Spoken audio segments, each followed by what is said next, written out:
Teman-teman semua, perkenalkan nama aku Agatha dan hari ini aku dan temanku Nikita akan menjelaskan tentang sesuatu bab di pelajaran IPA atau Ilmu Pengetahuan Alam, yaitu wujud benda dan perubahannya. Jadi pada hari ini kita akan membahas tentang dua hal. Yang pertama tentang wujud benda itu sendiri dan yang kedua tentang tentang perubahan wujud benda. Jadi langsung aja ke yang pertama, yaitu wujud benda. Jadi, mungkin sebelum kita mulai nih, kalian bisa lihat dulu nih ke barang-barang di sekitar kalian. Itu kan ada banyak banget ya pasti barang-barang. Tapi kalian tahu nggak sih, ternyata di beberapa barang-barang itu ada yang memiliki wujud benda yang berbeda. Nah, wujud benda itu sebenarnya apa aja sih, Kak? Nah, mungkin kalian udah lihat juga nih di video ini kalau wujud benda itu ada 3, yaitu ada gas, cair, dan padat. Nah, untuk tahu lebih lanjutnya, mungkin akan aku jelasin lagi di slide berikut ini. Oke, dari yang pertama, yaitu ada zat padat.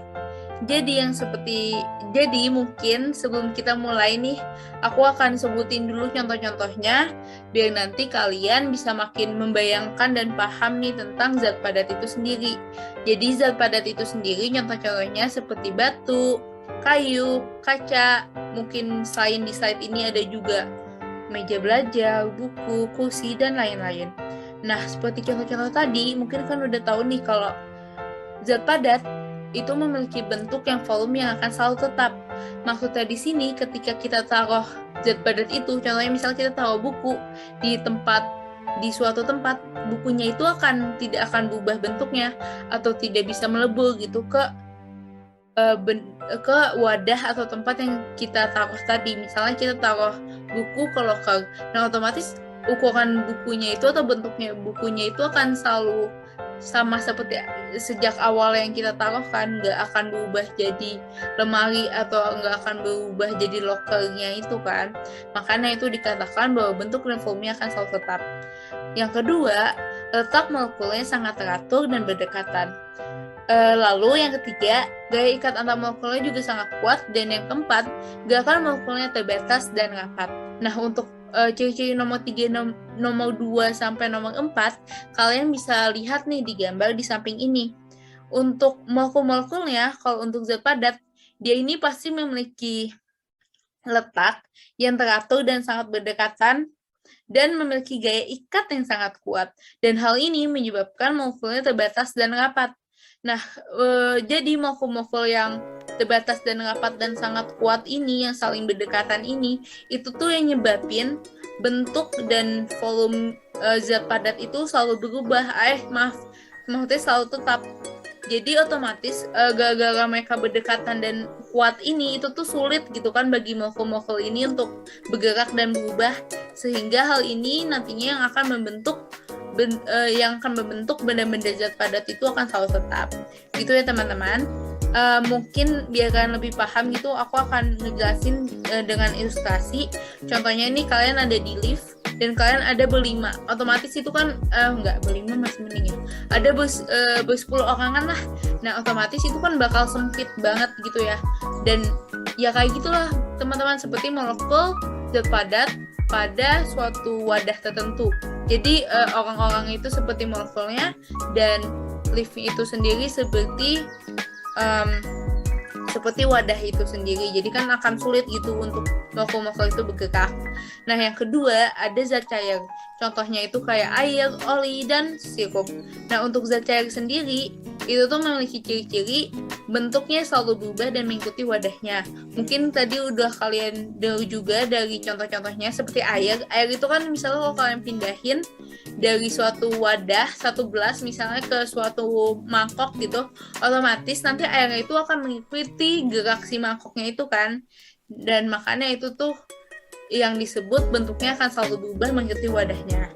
Yang kedua, volumenya akan selalu tetap.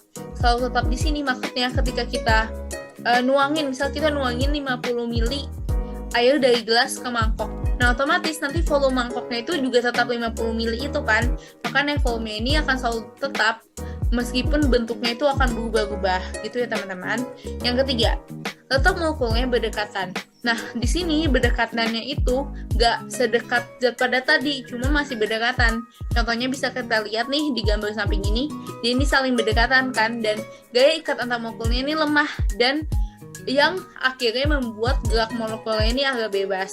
Jadi mereka di zat cair ini dia itu nggak se-strict atau nggak sekaku si zat padat gitu. Jadi di zat cair ini bisa lebih bergerak gitu ke sekitarnya. Makanya hal ini yang menyebabkan bentuknya ini bisa berubah mengikuti wadahnya.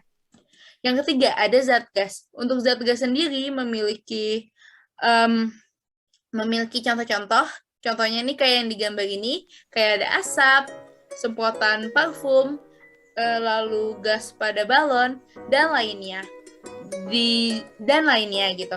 Nah, di zat gas ini, kayak contoh-contohnya tadi, mungkin kan udah bisa ngambil suatu insight gitu atau udah bisa ngambil suatu kesimpulan kalau di zat gas itu bentuk dan volumenya akan selalu berubah sesuai dengan tempatnya gitu. Jadi kalau di hal ini dikarenakan adanya jarak antar molekul yang sangat berjauhan, gaya ikat yang sangat lemah, dan gaya gerak molekul yang sangat bebas. Contohnya nih kayak gambar di samping ini. Dapat kita lihat nih kalau molekul-molekul di sini tuh kayak jauh-jauh berjauhan banget kan kalau dibanding yang zat padat sama zat padat sama zat cair tadi. Zat gas ini molekul-molekulnya lebih bebas dan mereka ini gaya ikatnya itu sangat lemah, yang dilihat kalau yang mana dilihat jaraknya ini sangat berjauhan sehingga kan molekul ini nggak saling mengikat satu sama lain. Dan hal ini juga yang membuat akhirnya bentuk dan volume dari zat gas itu bisa berubah mengikuti tempatnya. Contoh, mungkin aku kasih contoh ilustrasinya lagi, kayak kita ada 5 orang di sebuah lapangan basket yang sangat luas. 5 orang ini kayak beranggapan 5 orang ini tuh kayak molekul-molekulnya, dan lapangan yang luas itu kayak wadahnya. Otomatis di sini 5 orang ini bisa bebas ngapain aja dan bisa bebas banget. Itu seperti zat gas tadi itu. Oke, jadi mungkin itu aja dari aku, dan di sini udah aku kasih juga tabel pembeda antara zat padat, zat cair, dan zat gas dengan sifat-sifat yang udah aku bedain juga, ada melalui bentuknya, volumenya, gaya ikat antar molekulnya, dan gerak antar molekulnya. Mungkin ini bisa kalian catat dan kalian baca aja. Gitu ya teman-teman.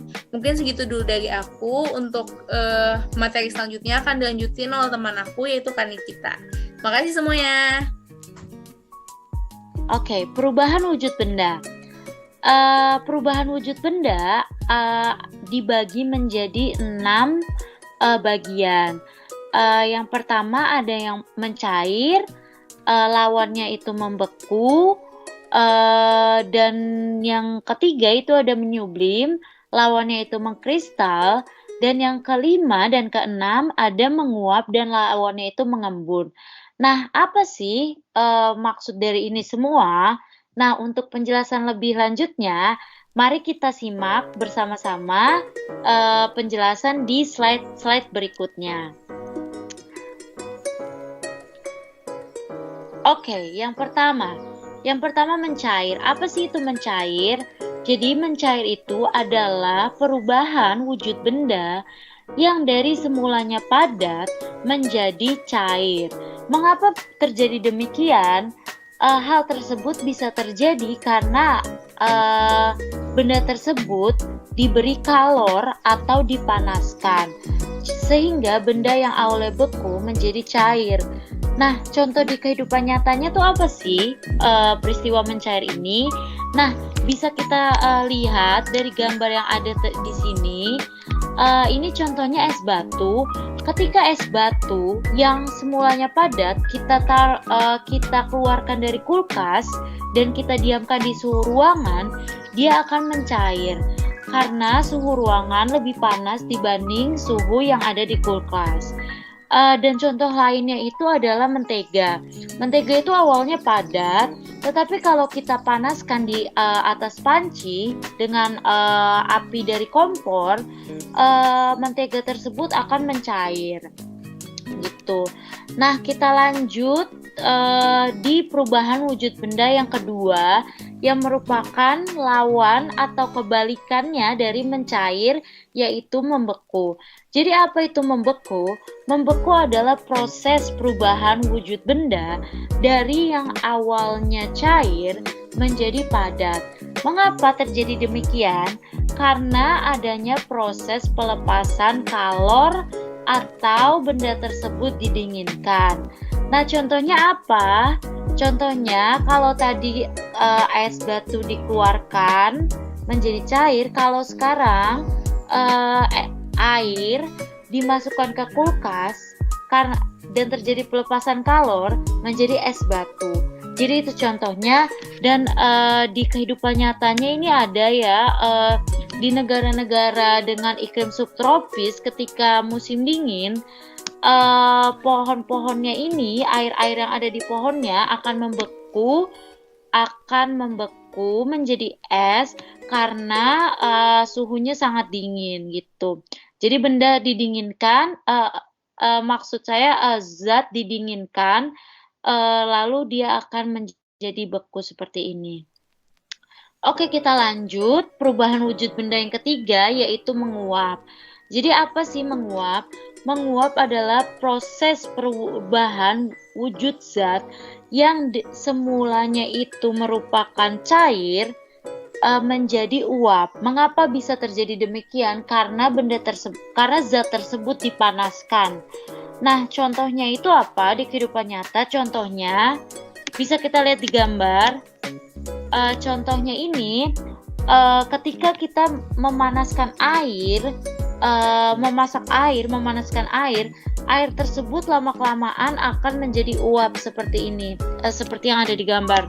Nah, ini yang dinamakan menguap, gitu. Kita lanjut ke proses ke perubahan wujud benda yang selanjutnya, yaitu mengembun. Nah, apa mengembun? Jadi mengembun ini adalah kebalikan dari menguap. Gitu. Mengembun adalah perubahan wujud benda yang asalnya berbentuk gas, kemudian berubah menjadi cair. Contohnya di kehidupan nyata, kalau kalian pagi-pagi itu jalan di atas rumput, itu biasanya rumputnya agak basah kan ya. Jadi itu contoh peristiwa mengembun gitu. Jadi berasal dari udara, berasal dari gas, kemudian berubah menjadi cair yang biasa kita temukan di daun-daun, di atas daun-daun. Kalau di pagi hari itu yang basah itu airnya gitu. Atau kalau kalian juga lihat di depan di jendela rumah kalian, kalau pagi-pagi itu biasanya basah ya, ada airnya. Itu juga contoh peristiwa dari mengembun gitu. Oke, lalu kita lanjut ke